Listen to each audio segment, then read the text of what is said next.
Good evening, I'm Greer McGeary, President of Seahorse Victoria. And with me is my guest, Ricki Spencer. Ricki, welcome. Oh, thank you, Greer, for having me. It's been a pleasure to catch up with you. What are your earliest memories of being different? It started actually when I was about 3 or 4.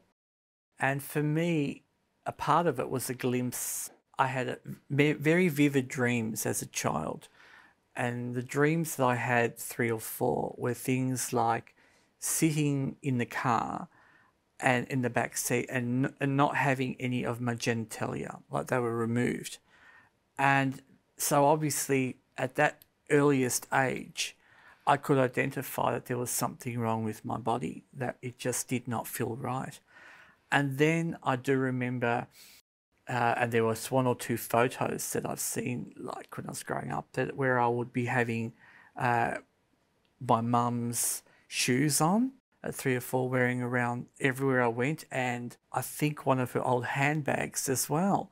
So from quite early on, I had that identification gravitating towards things that I deemed were more aligned with how I felt inside, being female. Did you come from a large family or? Interesting enough, my parents, who I thought were parents at the time, were in their late 40s and 50s, and there was 3 other siblings, and they're all 20 years older than me. So I kind of grew up alone in a space in the western suburbs. So I never really had that feeling of being connected to a family. I always felt alone. One of the things that I think as a parent, and even my own parents, dressing up, the kids dressing up in clothes was always sort of seemed to be, one of those things that kids do, it's a fun activity, and, just being like mum or dad, sort of to do it.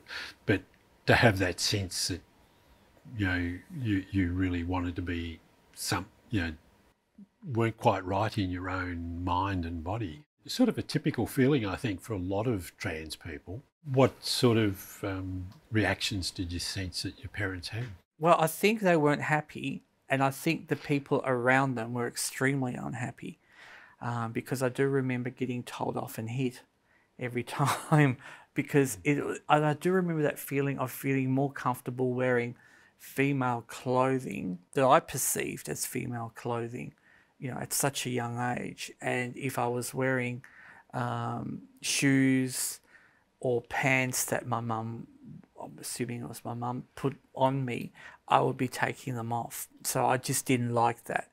So such an early age, I could not identify anything to do with what I perceived as being male or similar like my father.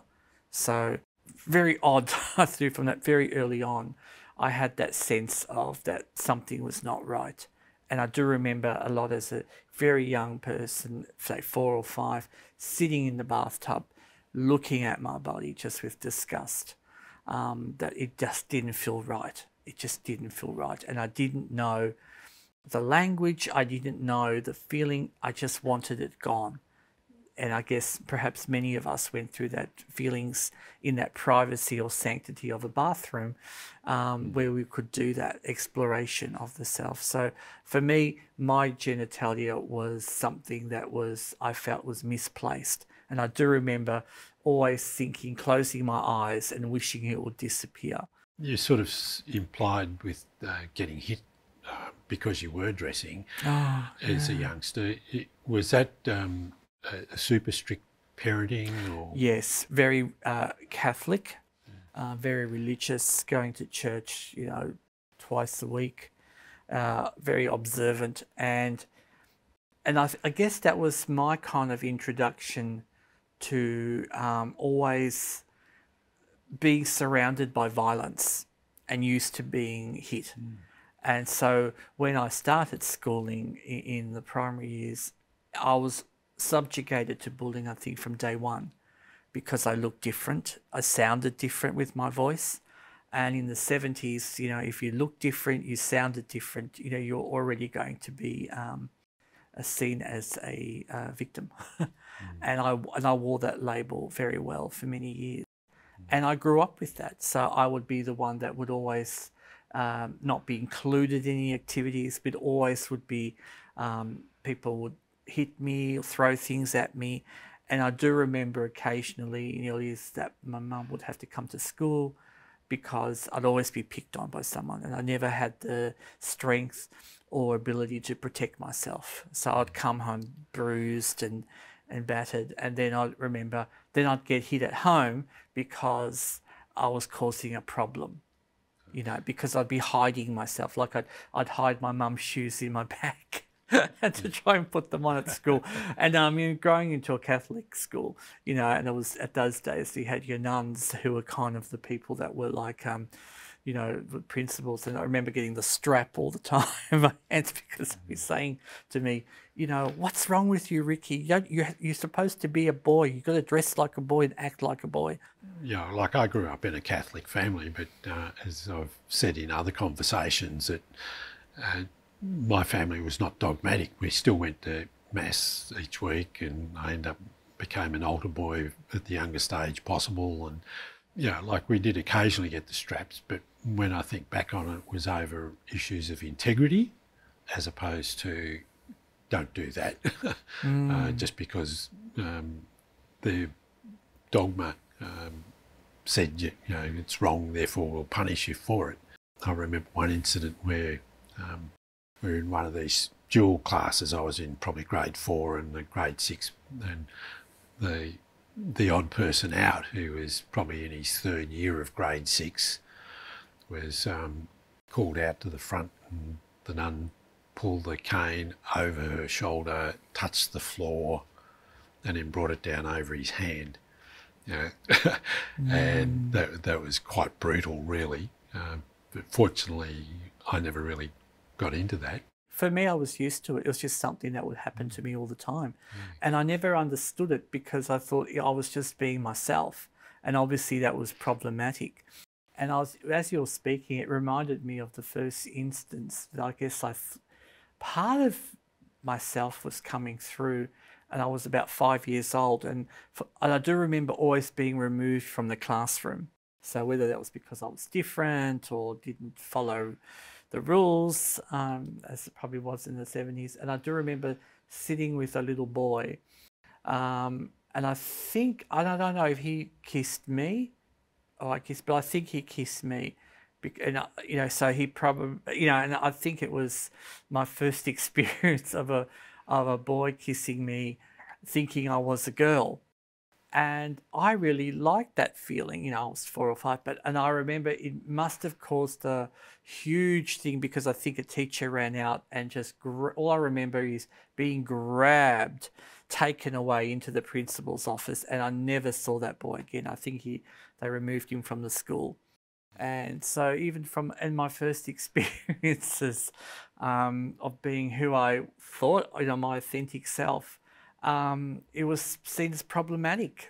So there I was from not in the early 70s, disrupting heteronormative spaces in schools. So in a sense, you're having a fairly traumatic start to your schooling life anyway.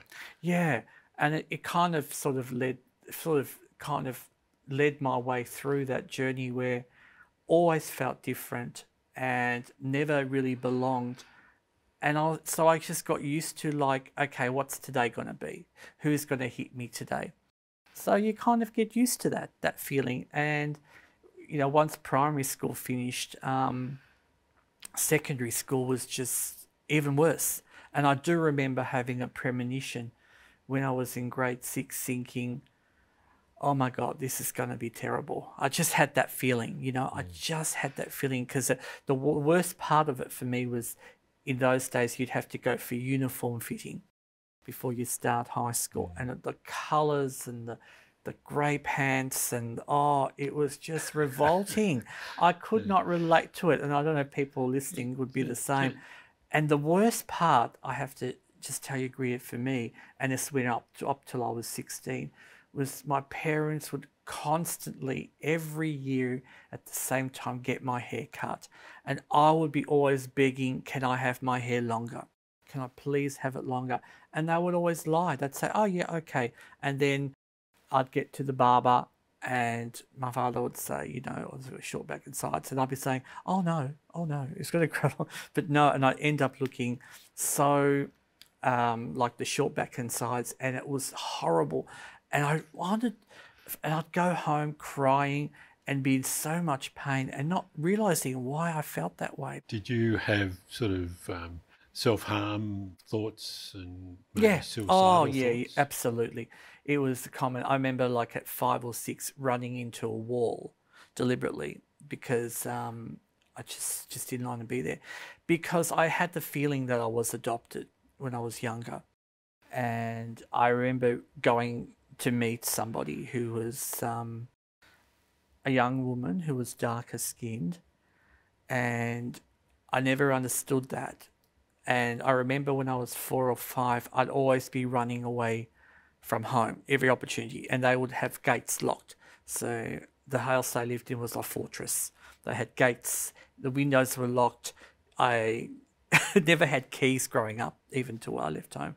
So I was almost treated like a virtual prisoner. For some reason, when I was 4, 5, 6, 7, I'd always be running, and then I can't remember, my mum would be chasing me or my father would be chasing me someone, and then when I got home I'd get, you know, hit again for doing that. And I remember always saying, I don't want to go, I want to go back home, I don't belong here. And I remember that sort of culminated till I was 14, where I remember once just yelling and saying, you're not my mum, I just want to be. And then I remember them threatening me and say, well, we'll send you to a boys' home, or whatever it was called in those days. But remember, if we send you there, you can't come back here, and bad things will happen to you in that place. And being me, who I was, I thought, oh, what worse can happen to me? What happens here? But I did have that fear that if I would, at least when I got home, and if I would be able to hide in the backyard or something. But I knew that if it was going to be like at school where I was constantly picked on or something would happen, thered be no place to hide. So I had to, in my head, in that space of a 13, 14-year-old, I was thinking I needed to find a space that was safe, even for a couple hours. So for me, my resilience building was at night time, where I could kind of close my eyes, go into my world, and then wake up in the morning almost ready to face what I had to face. It's difficult to imagine because, you know, like, even though, as I said, I'm middle of 5 brothers and we'd sort of had the rough and tumble of being brothers and the occasional brotherly fight, but I just can't understand why parents do that to children. And I think probably because, you know, I was adopted at a period of time in the 60s when they might have been seen as a good Catholic family, well regarded within the church community. So there was that sense, and I always got the feeling that I was an imposition, that my mother just never bonded and always felt I was something that was she had to do, but she didn't really want to do. So there was no feeling of any love, if that makes sense. I never got that closeness. So for me, the only closeness I ever got was through pets. Was my kind of way of coping. And I didn't even know it was a thing called self-harm. But I do remember, even as a young child, I said running into walls. I remember there was times when I'd be picking up scissors and just trying to stab myself in my legs just so I could kind of release that feeling. And I don't know where it came from, but I was just looking for something to stop that feeling of intense loneliness and thinking, why do people hate me so much? And I could never understand that. With that sort of dramatic home life, as it were, and school life, did you have anyone who was compassionate towards you? No, absolutely not. So I kind of created my own world. And I remember I'd always go, they had like sheds in the backyard because, you know, living in the western suburbs at the time. So I would always pretend I'd have friends and I'd make believe friends. So I created my own world where I had people to connect with and a new family. So it would be like having different set of parents, different set of friends, well, I didn't have friends, but having friends. And that was my world when I came from school. And I do remember that I got told off because they'd always be looking at me and surveilling me. Where are you? What are you doing? What are you up to? And then when they would hear me talking to myself all the time, they would be just listening and then telling me off and hitting me for that. So, you know, you kind of grow up trying to find some sense of safety, but it's just something you do to cope, because how else would I cope? And my parents were like helicopter parents and kept me trapped. So I had no access to drugs. And I think had I had that access or connection, I probably would have done something to relieve that. But I didn't have that. So all I had access to were things like scissors or anything that I could hurt myself. With all that drama and trauma in your background, how did it affect you academically? That's a good question.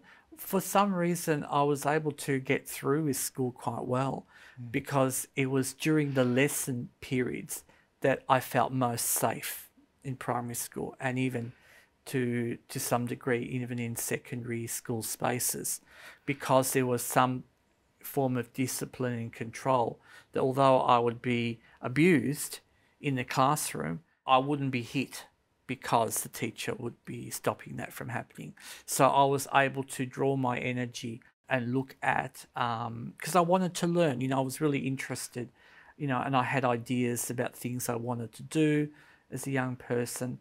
And it was my way of connecting, you know, with my feeling good about myself.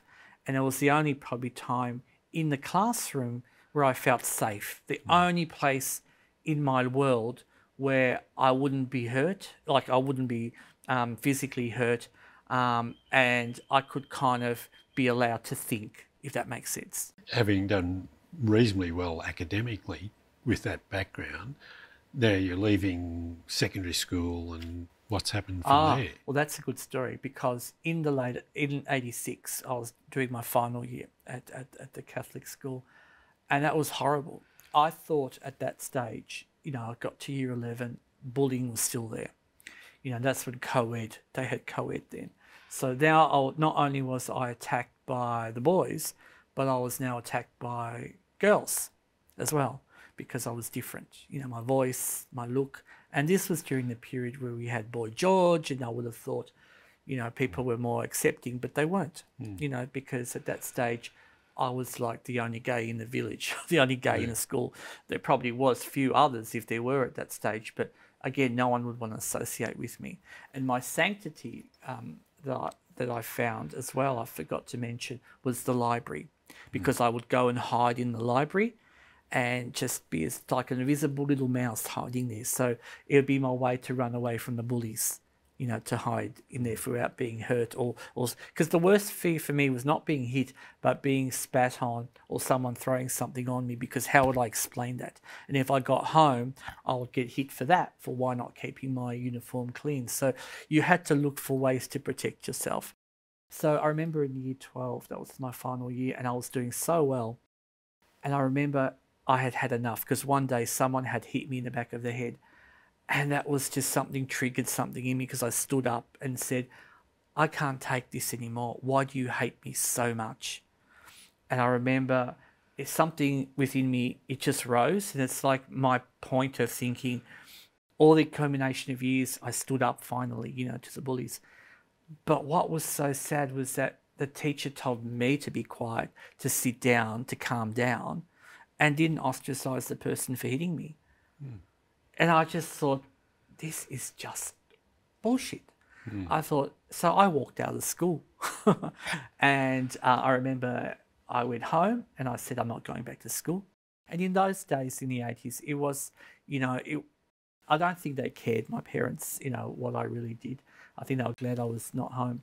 And then they said, well, you have to do something. You can't just sit at home. So, you know, I went to work, you know, looking for what does one do when you look the way I do? Or sound like you go to sales. And I remembered for 15, 20 years, I always had that regret of leaving that classroom, because I always thought I had potential, because I wanted to go to university in 1987, and that was taken, I felt, away from me, that opportunity.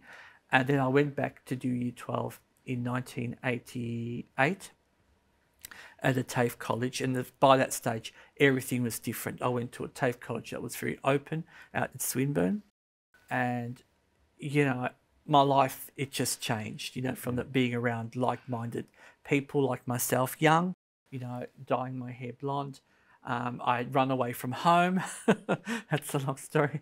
And so I was kind of living my life. And then I got into university, and then... So when did you finally start developing a language about yourself? For a long time, I thought I was more comfortable being within the gay world, thinking I was a gay male, or thinking I could fit into that world because that's where I first got acceptance.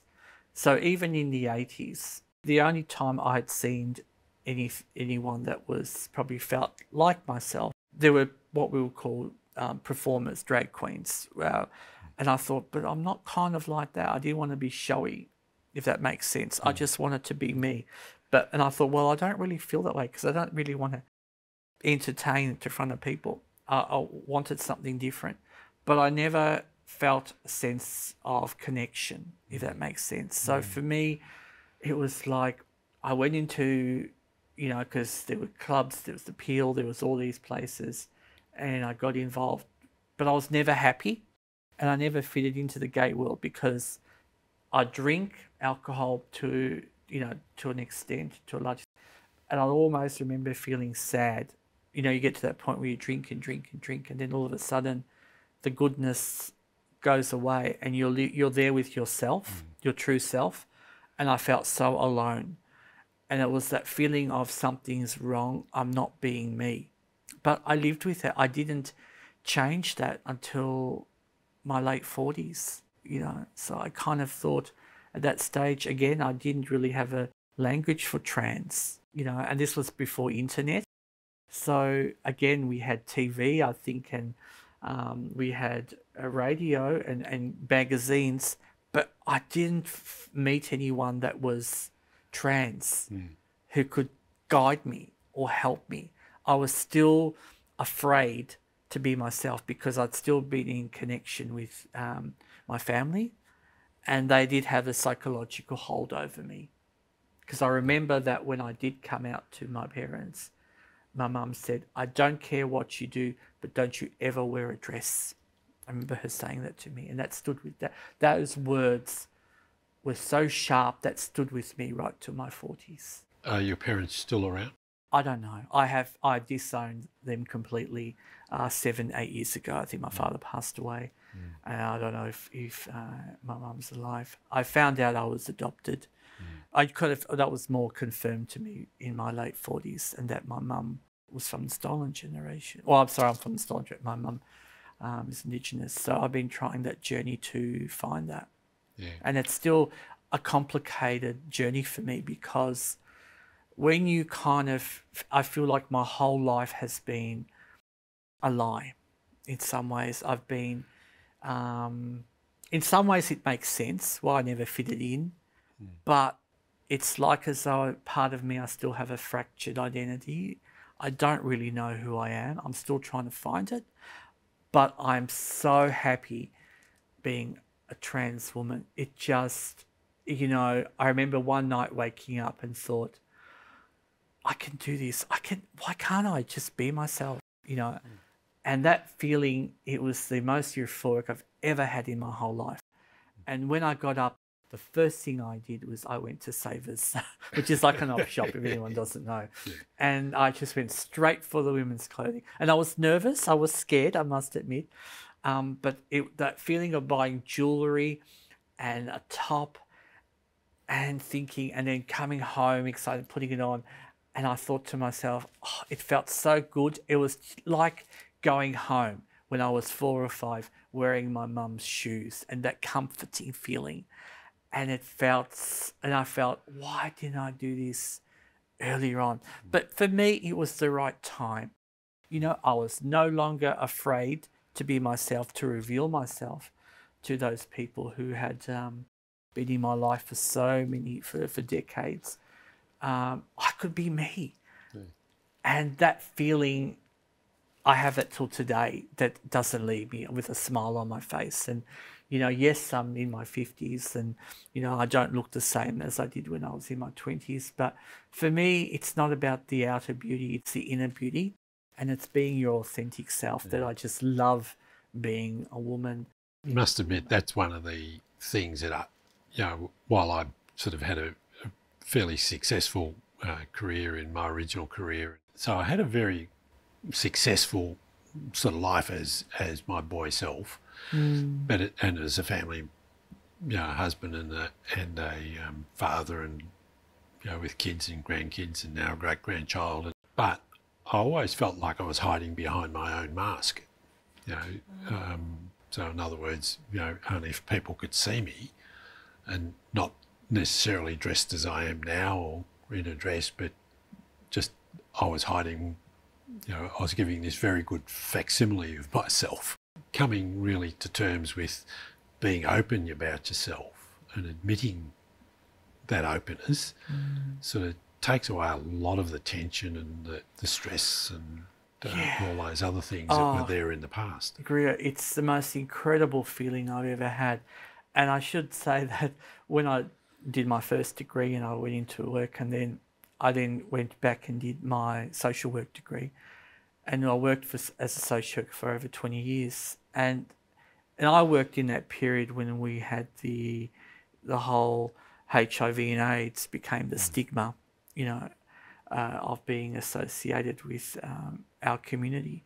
And I guess I was part of that generation, you know. And I even remember this, you know, again, when I talked about the abuse that I experienced growing up, it then transferred itself into the workspace.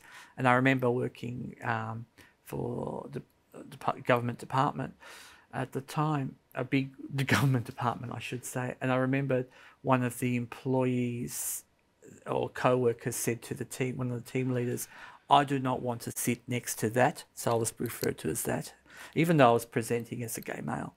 I don't want to stand next to it. I don't want to work next to it. Don't even. So it was quite clear that I was moved. Like, and the team leader came to me and said, "I'm really sorry, but this worker doesn't want to work next to you."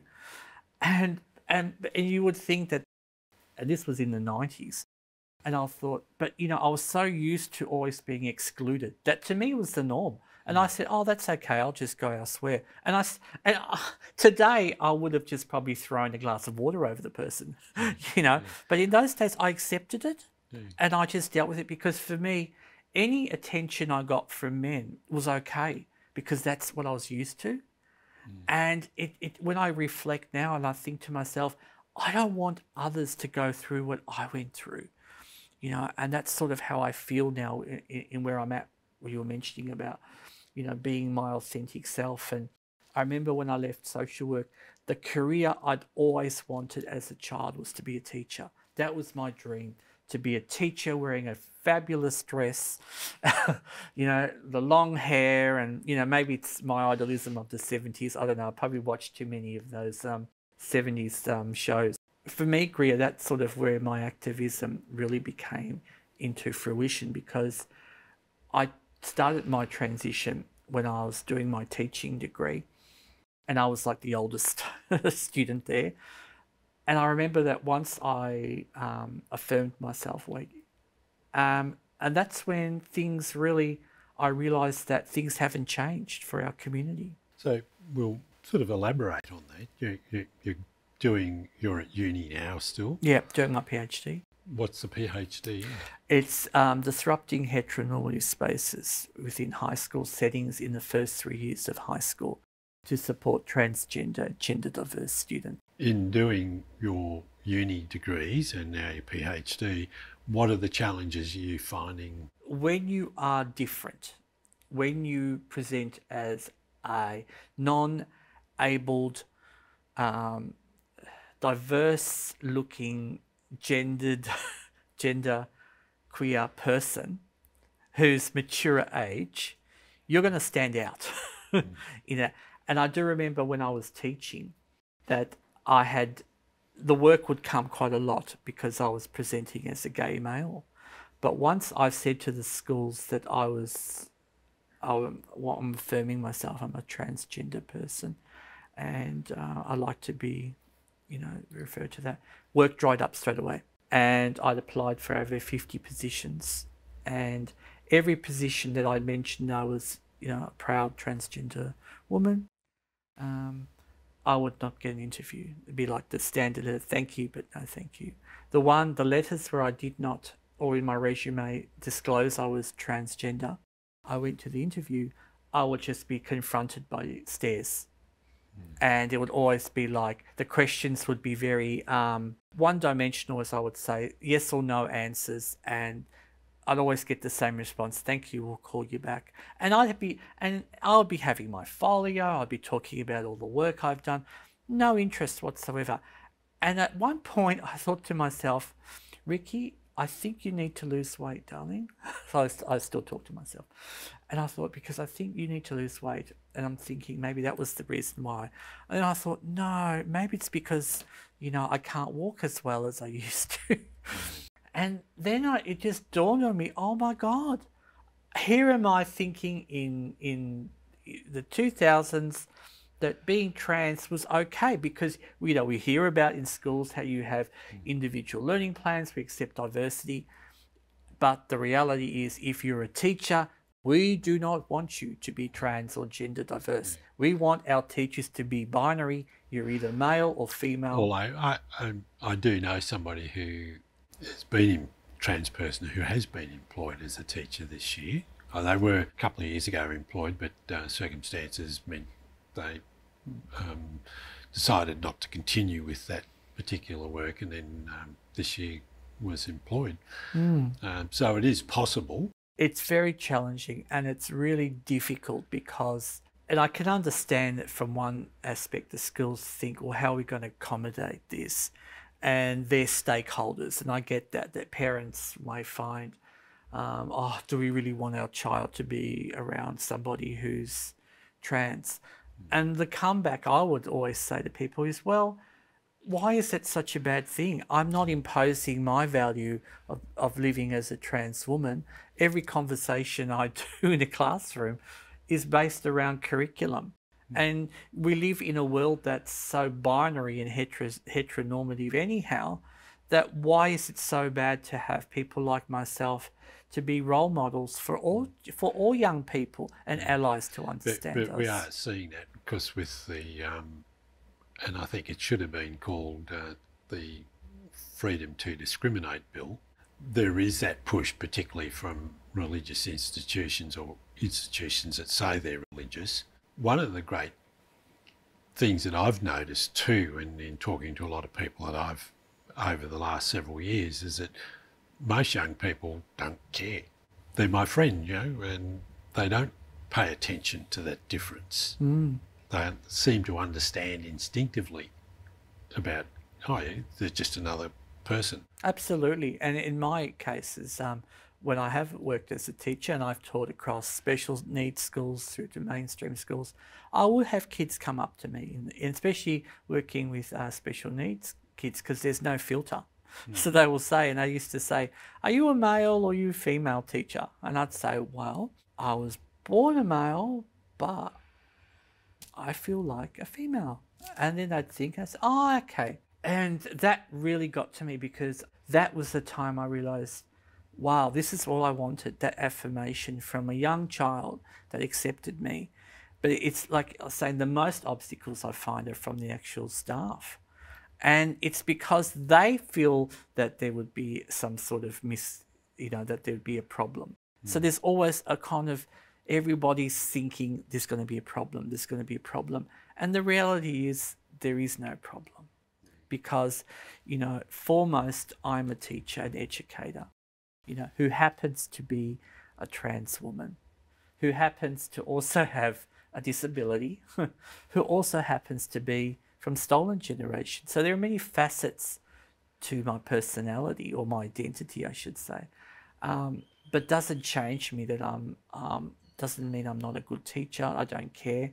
You know, yes, I'm in my 50s, but I still have a lot of things to give the world, and that's why I like to get involved in community activities and help other people, because I would love to have more trans and gender diverse teachers in schools, so that everyone can see that no matter who you are, there is a space for you in society, and that you can be whoever you want to be and not be afraid to be who you want to be. Ricki, on that very optimistic outlook for the future, thank you for being my guest tonight. I'm Greer McGeary. My guest has been Ricki Spencer. Thank you for watching Bent TV.